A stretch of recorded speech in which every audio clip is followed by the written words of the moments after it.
My name is John. I have no credentials except that I really like scary things and I have an English degree. So let's talk about how, in my opinion, you can make scary things scarier. The important thing to remember when trying to make something scary is that horror is subjective. One person's Slender Man may be another person's cute puppy fun times. Some people may be frightened by gore, while another will think it's campy. Others may be terrified by numbered lists of no hierarchical importance, and if so, be prepared for a very spooky video. I prepared what I believe to be the three most important aspects of horror. These are not hard and fast rules that I think every piece of horror follows, but they are key features I've seen in horror media that I have found to be of the good quality. So let's start. Get your cup of tea and have your black cat wander off because he doesn't understand staying on screen for the entirety of a video.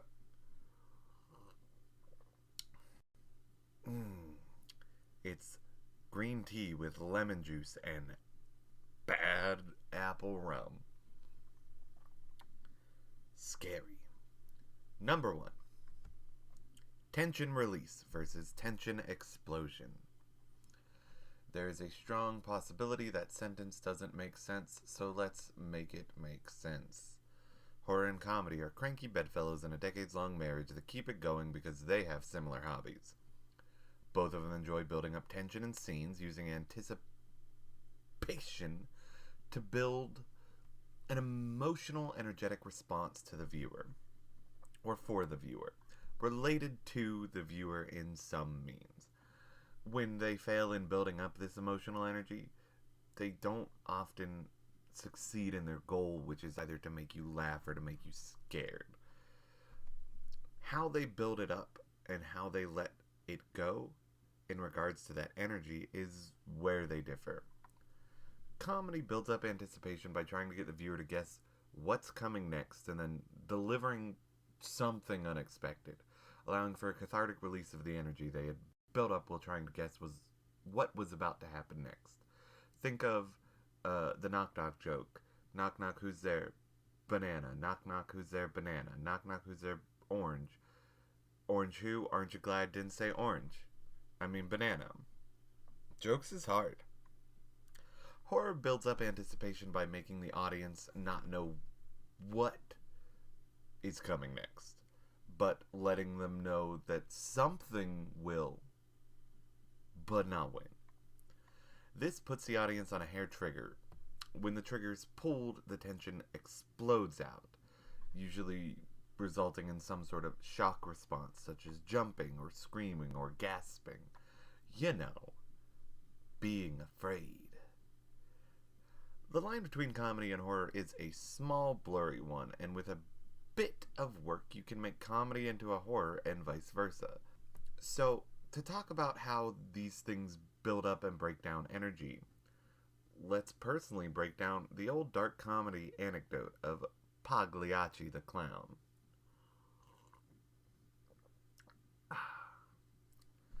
The story goes that a man who was depressed goes to the doctor. He says, "I feel alone in this world and I have no hope for the future. It's dark and disparaging and terrifying and terrible."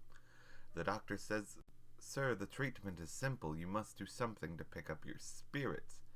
There is a great clown performing this evening. His name is Pagliacci. Go and see his show and you'll feel better." The man, hearing this, bursts into tears and says, "But doctor, I am Pagliacci." It's not the funniest joke in the world, but let's look at how it builds anticipation and releases it. First, it sets up a simple world. A depressed man goes to the doctor. Everyone can understand that setup, so everyone is on the same page. You've grounded the audience, and now they know some expectations of the world. Both comedy and horror work best when the audience understands and has a sense of the rules of the world, and we will talk about that more later. Next, we have a problem. The man is depressed. Within the problem, there's some ambiguity. It raises questions the audience might ask themselves. Why is he depressed and what's wrong? It's the same set of questions the doctor might ask, because it's also something the doctor doesn't know in the world. Nothing is out of the ordinary or extraordinary. The audience follows a logical set of questions to build up the connection between the audience and the story, and it leads to more emotional investment into the story, build up for the release of the story. After that, there is a false ending. Jokes and horror both like to do this.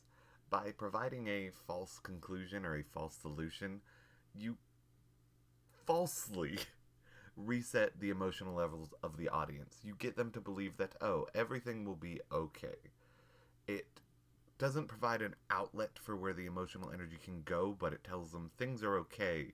You don't have to worry anymore. You don't have to invest anymore. If we were graphing this out, it'd be the part of the gentle slope of the far end of a bell curve where it starts to go from the tip down. It lulls the audience into a sense of security and makes them believe everything is going to be okay, and they can kind of chill out with all of that invested energy in a manner of their own choosing. Finally, you get to the true ending. It is the unexpected turn that directs the energy output. In a joke, it's the relief of the unexpected not being anything bad, but something absurd. Who could have guessed the man was his own doctor?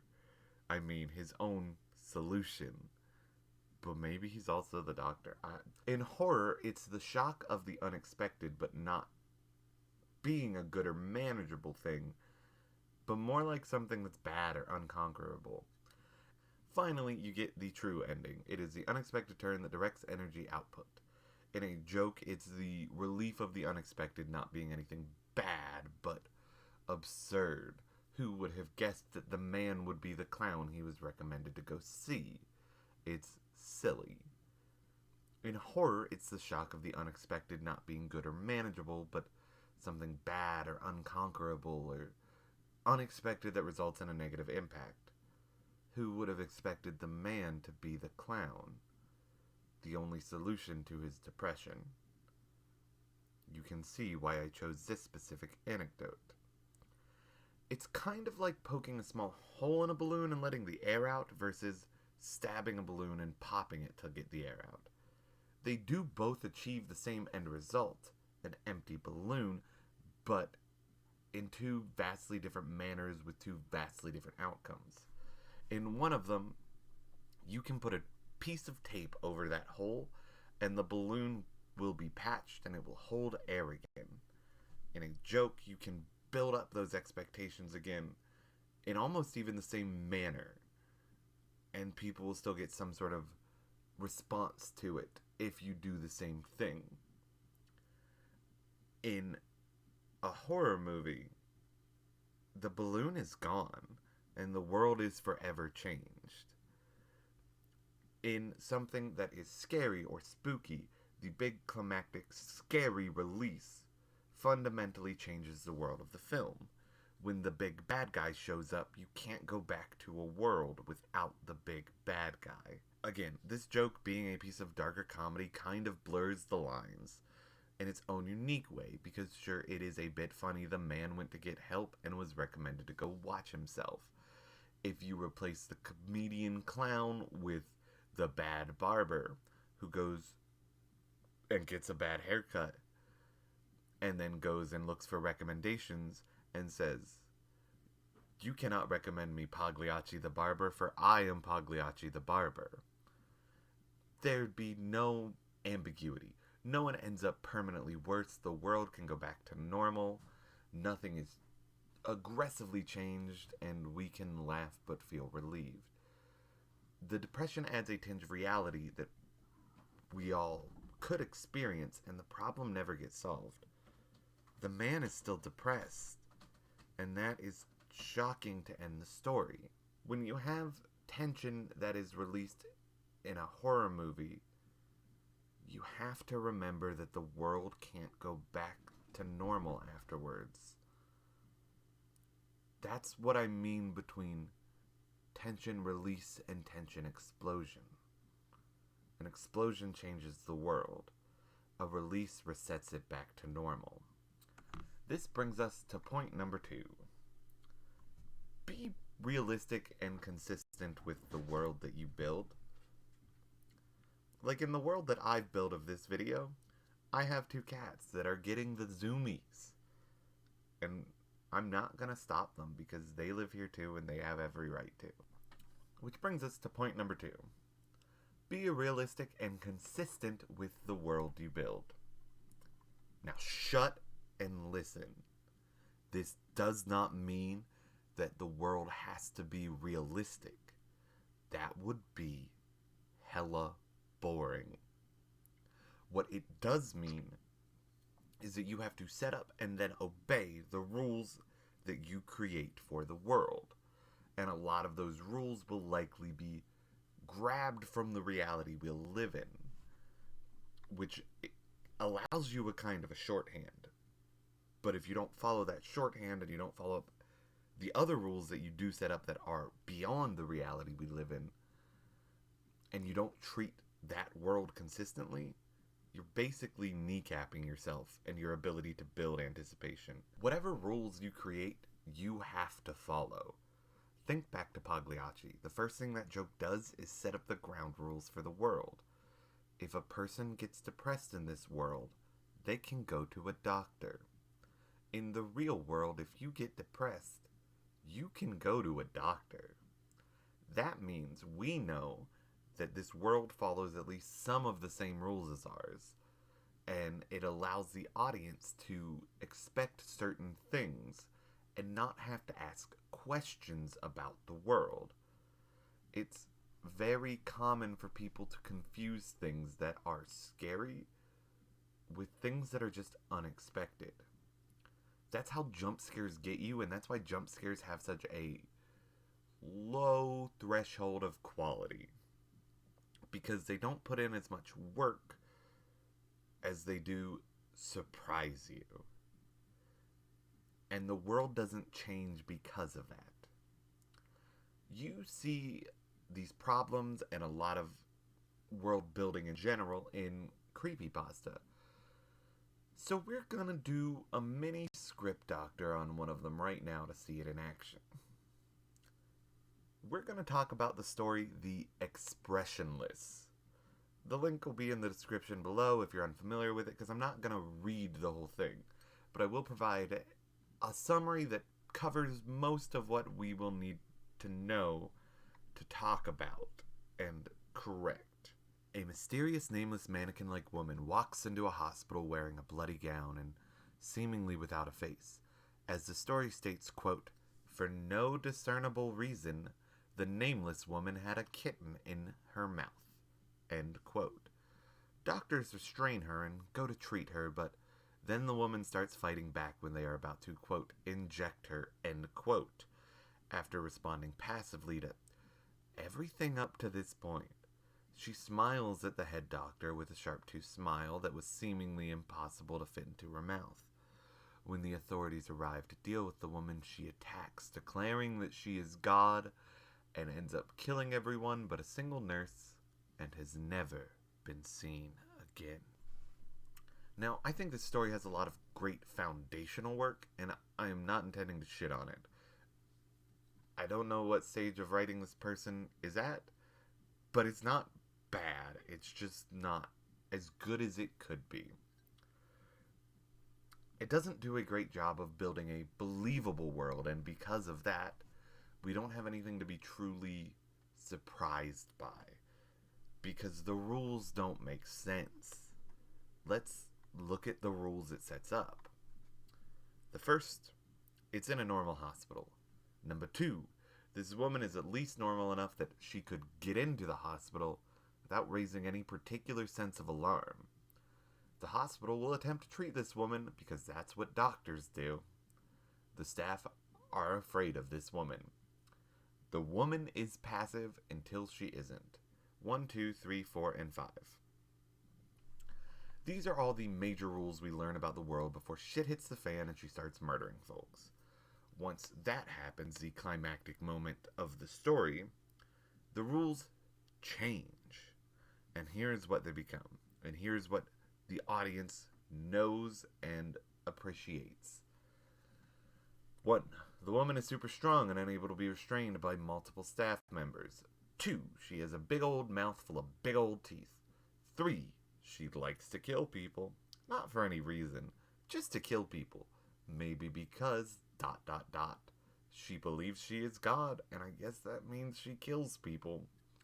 And number 5, she overpowers a crowd but leaves one person alive for reasons. Once the climactic changes happen, where things are supposed to pay off from the building of anticipation, we've thrown everything we've learned from the beginning of the story by the wayside. Anything we might have invested in is wasted because we believed in these first set of rules, and they build to none of the new rules. They add to none of the new rules. Now, there are a lot of different ways you could change and improve this story, but for this, let's focus on the world that has already been set up. First of all, if it's going to happen in a normal hospital, set up the world of the hospital a bit and how she exists within that space. I've been in the ER, and unless you're actively dying, you can't just wander in and wait passively until you pass out. Someone would interact with this woman before she pulls a cat out of her mouth and then passes out. So, let's say she walks into the hospital and she has fresh blood all over her face. We know in the original story that she has a featureless or mannequin-like face by the second sentence of the story, but what does that give us? It barely comes up. So, instead, her face being covered in blood can obscure that she's featureless, invite an immediate response from walking into the hospital because, holy shit, this person has had an incredible injury to their face. She can even still pass out as the staff works to get her into a gurney and take her in. You can make it, with just a little bit of tweaking, a more believable setting. Now, because of point number 3, we know the doctors are going to do their job, and as far as we know, the woman is still passed out. So when the doctors go to clean her, they can start to reveal that maybe her face isn't injured despite the blood. Her face is featureless, not deformed, just empty. A little brief side note, a lot of horror stories tend to not be great for people who aren't cookie cutter white and able-bodied. So be cautious of that. But as the doctors do this routine cleaning, they begin to grow afraid because this blood isn't coming from her. Raises the question, where did the blood come from? The audience is forced to ask the same questions as the doctors because so far we've established that the world works in a normal way and how we expect it to work. And it makes sense then that the audience and the doctors both don't know the answer to this question. So we don't have any reason at this point to believe anything paranormal or supernatural, but we get the sense that something weird is happening, and we're starting to focus our questions and our interest on what happened. At this point, we work on building up the fear in point number 4. Believe it or not, y'all, doctors see some shit.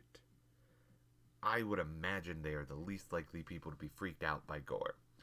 Especially if they're working in the ER and would be working on someone who comes in covered in blood. So asking the audience to believe that they'd be afraid of a woman without a face is a lot. But if you give them something to be afraid of, such as a perfectly healthy person covered in mysterious blood, you give them a reason to be afraid and consider restraining her. Because the idea that a person killed someone else is a normal thing to be afraid of.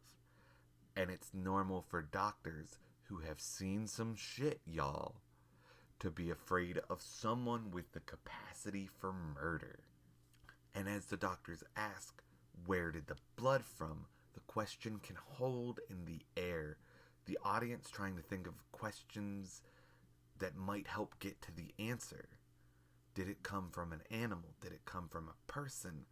Did it come from her or someone else?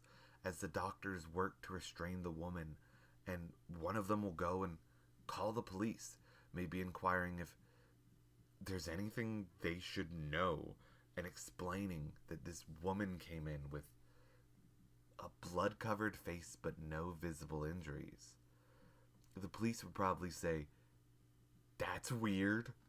We'll send someone over." But because it's not an emergency, they'll probably just send a regular trooper without the lights on. Ugh. This rum is so sweet. Finally, we come to point 5. The woman is passive until she isn't. As far as we know, she's passed out. She's been restrained and she shows no immediate signs of harm.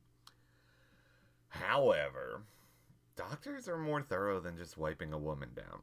We can cut away from the staff member making a call to the police and back to the woman being examined.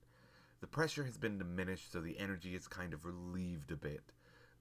Almost like that false ending we discussed earlier, but there's still tension in the air. We still don't have an answer to any of the pressing questions, so maybe they're doing a bit more than a routine examination. Sure, they're checking her blood pressure, her oxygen levels, and all the normal things a doctors do. Silly. And then maybe as part of their thorough examination, they open her mouth. Because maybe if the blood was on her face, she experienced an oral injury. That makes some sense, right? A doctor would probably at some point check out her mouth. It's not a big ask to get audience to believe that that's commonplace. And it's not going to shift the focus to anything else about the world that might distract focus from the interesting parts of the story. And maybe when they're examining her, they find that her jaw is clenched tight, and her teeth have been ground to points. There's signs of blood and maybe even flesh in the teeth. It takes 2 grown men to pry her teeth open, and as soon as they get it wide enough, they put a mouth prop in to hold it open and get their hands out of there. You can hear the prop make a noise like it might be cracking under the pressure of her jaw. As her mouth opens, something falls into the back of her throat, and it's hard to see, but it's something. A staff member gets some tweezers and goes to pick it up gently before her gag reflex either sends her spewing or her throat automatically swallows it, and they try and keep their hands out of the woman's mouth. They're afraid of what might happen if they're in there too long. It's slow. It's deliberate. The air is tense. The staff member can feel everyone else's eyes on her, reaching down to pick up what is in this mouth. And as the staff member grabs the object with the tweezers and pulls it out slowly, hand trembling, doing their best not to lose it, finally it's out, and it can be seen clearly now. It's the ear of a small animal, maybe a cat? It's been chewed up. Time stops for just a moment, and then a drop of sweat falls from the forehead of the staff member into the mouth of the woman. And then she wakes up.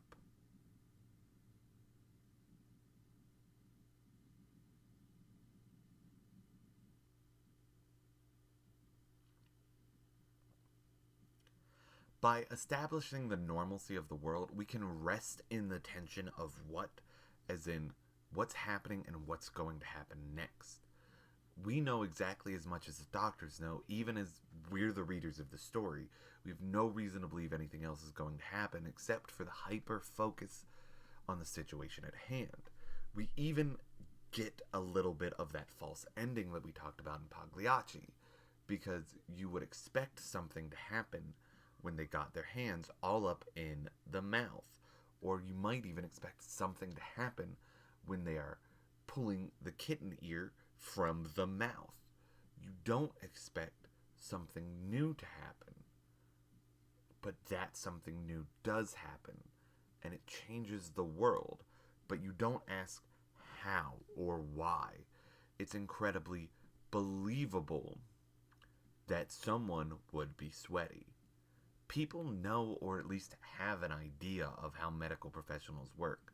Letting that world be real helps people invest in the story, because they don't have to spend their energy and their time just asking questions about how that part of the world works.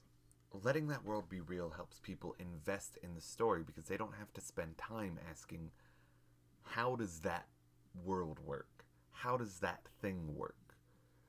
Any questions that are set up that the doctors would have answered, get answered. And because they haven't had to ask any major questions about the world, all the questions can be focused on the scary bits, as they're the novel or different or interesting parts of the world you've built. We haven't added anything to the story that changes the outcome. We've just made the world more believable, and in doing so, we focus more on what's scary. And the outcome becomes something that is all we ask questions about. Now you know that she's strong. There's something going on with her mouth, and you no longer have to wrangle with the inconsistency of both being fine with some medical procedures, but then waking up when she is injected with something that we don't know. However, because of what we've set up, we do know something is up with this lady's mouth, and we know that that can probably make something else happen. But if she's eaten a kitten, it can't just be the kitten that she's eaten that wakes her up. Otherwise, how'd she pass out? She still got kitten in her mouth. Did she just take a siesta? So instead of making it the kitten or making it an anonymous injection, we make it something that makes sense to be there. We make it the sweat from something new, a staff member that wakes her up with her sweat. But you might be asking, wouldn't having hands in her mouth wake her up too? She can taste hand, right? What's this loophole doing here? Ha! Gotcha! By making the world of the hospital real, you don't need to worry about that loophole, because doctors wear gloves, and it's very easy to answer that question. It doesn't take my energy. But what if she tastes the gloves? Exactly. You could choose to include something about this. I'm not going to tell you how far in depth you can make your world, but I would give you the advice that it might be more impactful if you don't explain every little detail. Give the audience a chance to ask some questions and have them be so easily answered. Because then it says, hey audience, I respect your intelligence, and I'm going to put more than what is just face value here.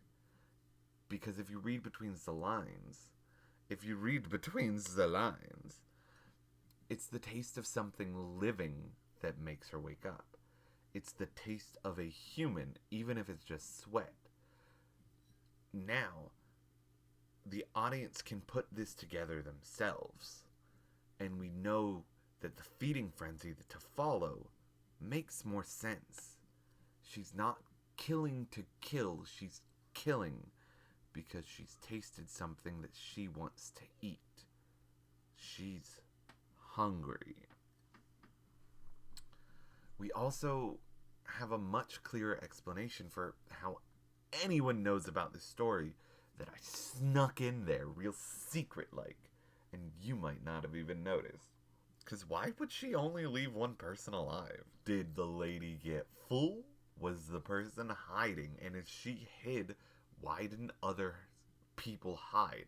Why did no one just escape? Again, we come back to the point that we're presenting questions that we don't want the audience to think about. Because these questions, again, make it less scary. All of these questions steal away our mental and emotional energy, and we don't think about the interesting parts of the story. So she eats everyone. It's a goddamn old country buffet up in this hospital. And then as she appears, The police who were showing up for a simple investigation into a strange woman show up. And they find a massacre. They try to resuscitate someone, anyone, to tell them what happened. They find a woman who looks like the upper half of her face has been forcibly removed. One officer tries to give her first aid, and the other attempts to get back up and sees what nearby hospital can send some aid for these people. And after he's finally received word of backup, the other officer has been successful in stabilizing the woman. Despite what appears to be a massive injury, she seems okay. It was the staff member who pulled the ear out of the woman's mouth. It's hard to tell where she's bleeding from. She tells them what she can of the massacre, and then she starts to say she's hungry. This is just one possibility to tweak the ending, but it removes the questions of how did just a single person survive? It repivots the focus back onto the expressionless, the woman, the monster, and raises questions focused on her, while providing the potential for a partial answer about them too. Where did the first woman come from? Maybe another faceless woman just like her. Maybe this isn't the first time this happened. That means it won't be the last time either.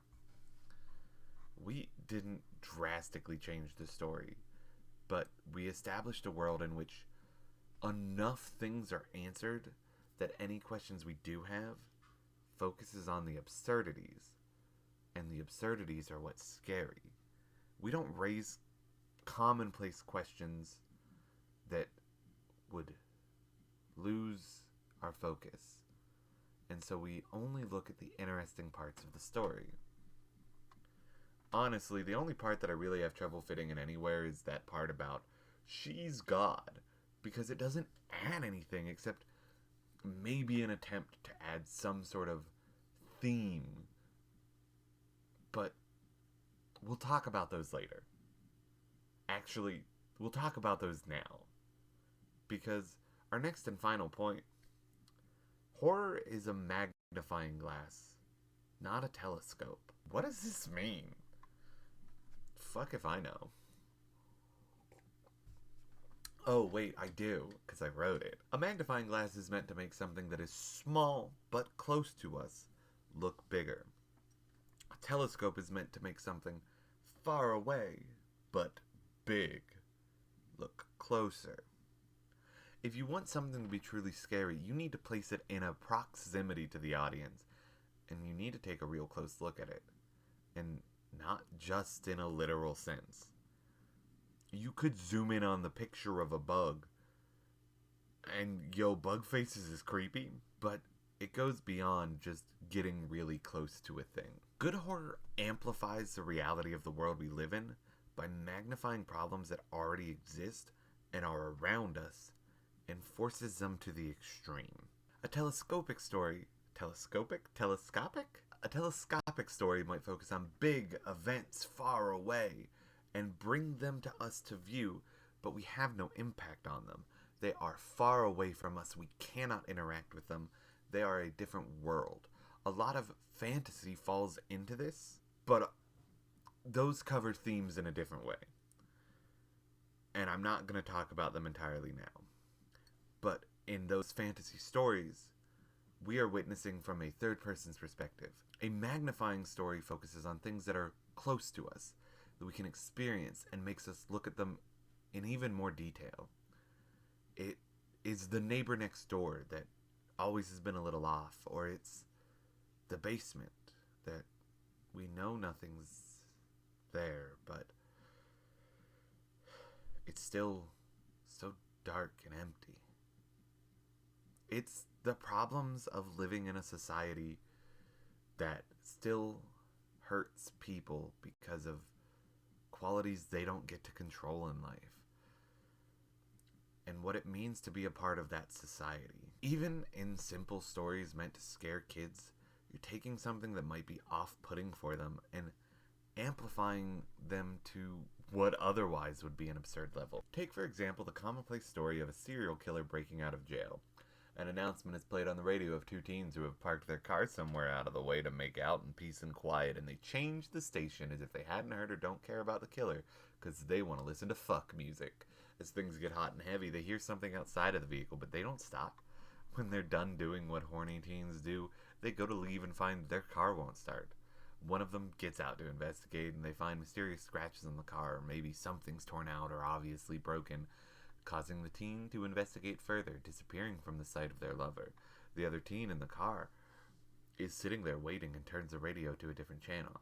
Another announcement about the killer is made, saying he's at large and he's in the same area as the teens have parked in to get sweaty and sexy. The teen pleads with their partner to get back inside of the car, but it's too late. They're gone. Honestly, I made up all the details of this story, but it surely sounds familiar. Horny teens get killed by rando killer while being horny teens in a car. The reason this story sticks around is because of how and what it magnifies. It focuses on a single moment in the lives of these two teens that a lot of people have had some familiarity with. I've been a teen before and done shit in my car. Lehigh Avenue in Pittsburgh. Not really, it's too public there. It doesn't try and make the world a big grand thing, but instead focuses on the importance of this night and just two people, and that is incredibly relatable. It also magnifies a societal viewpoint, particularly of the era in which it was spawned. The societal issue being magnifying the sins of premarital sex between teens, and how if you do that, you'll die. Yeah, it sounds very stupid when you say it straight, but that's the point. It's a common point in a lot of horror, and the reason it stuck around for so long was because it was relatable, at least in American culture. You see less stories like that nowadays, because there are less people who think sex is bad, which is great. You do see a lot more of the desire for sex being a tool of horror, as we all know horny people don't think straight. Let's take a moment and think about the expressionless. As I mentioned, the idea that this woman could say, she is God, is probably their attempt to add some sort of theme to this. And I do think themes help add a powerful impact, because that's the kind of stuff that lasts with us. It forces us to reevaluate the world. That balloon exploding doesn't just change the world of the story, but it highlights the world we live in. Now, if we wanted to add some deeper, more impactful theme to it, we'd have to work on it more.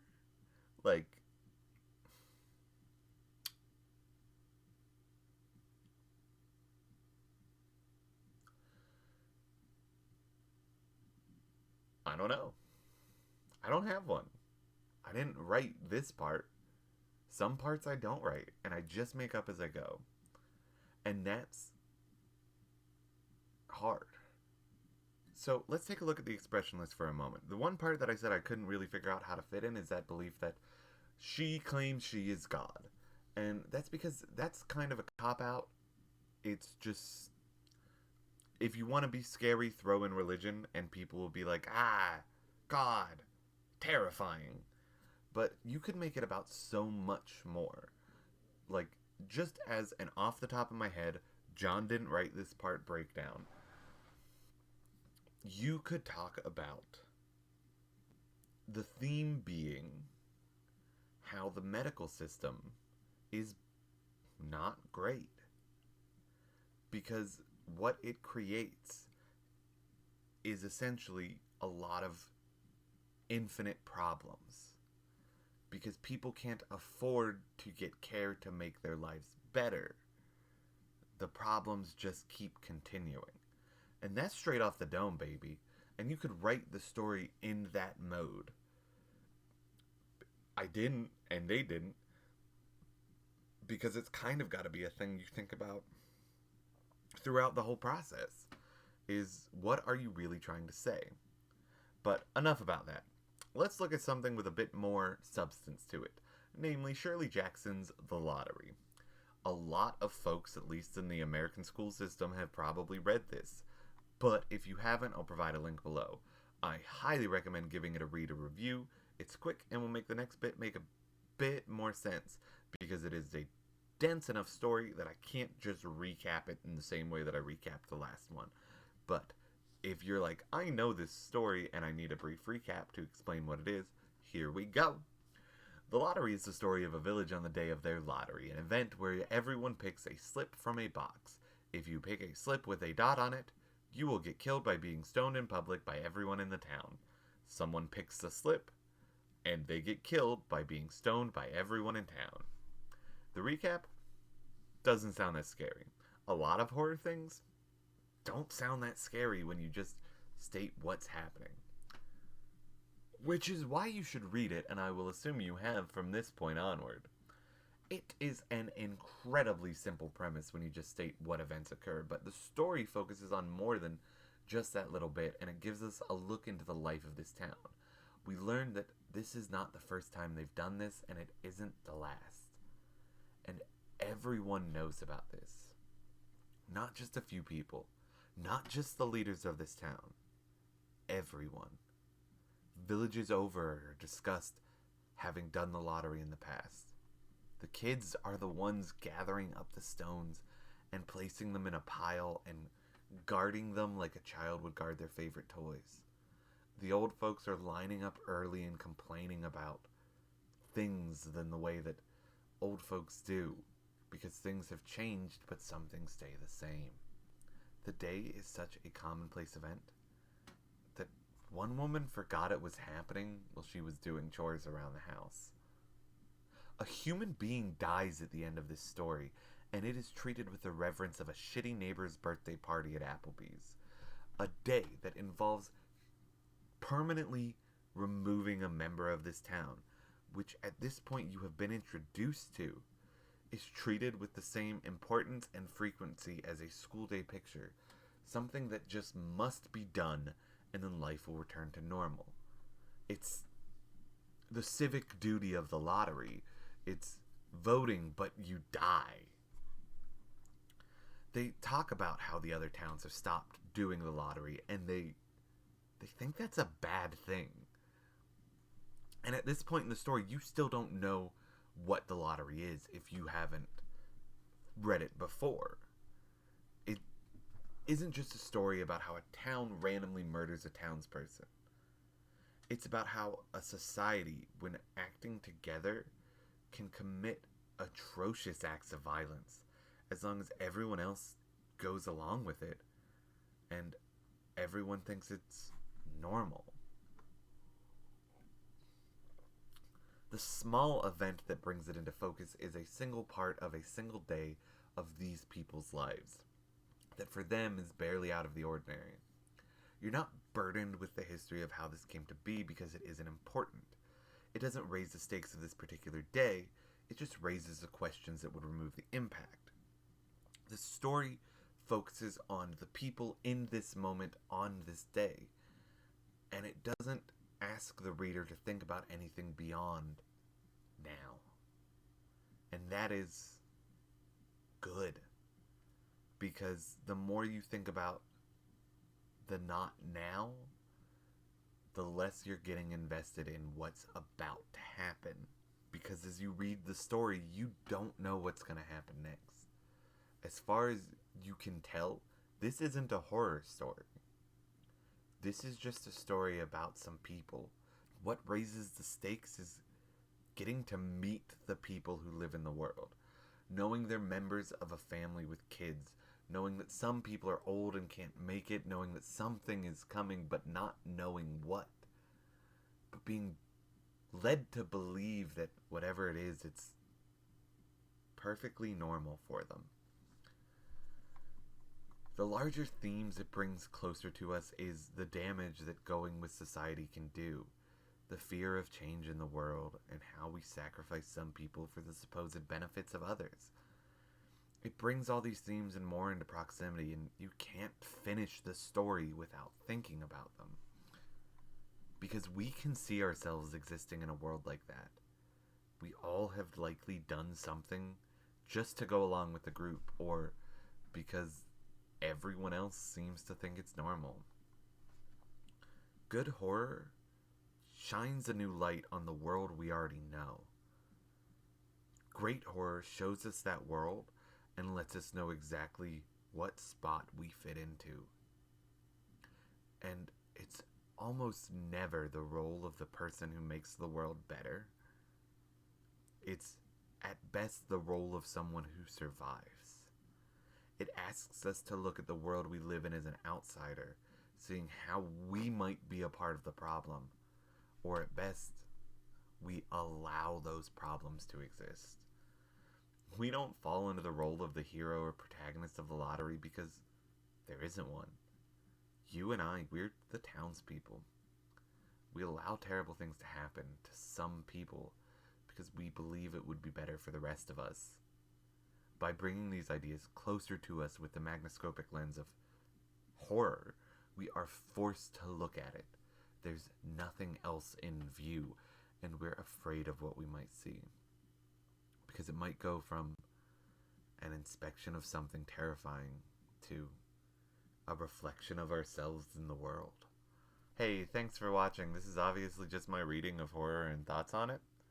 If you like this, please subscribe. If you found it helpful or useful, let me know. If you think I'm wrong, let me know. If you have a piece of horror that you'd like to share, let me know in the comments. If you need a hug, that's okay. We all do sometimes. Happy Halloween! Write a horror story.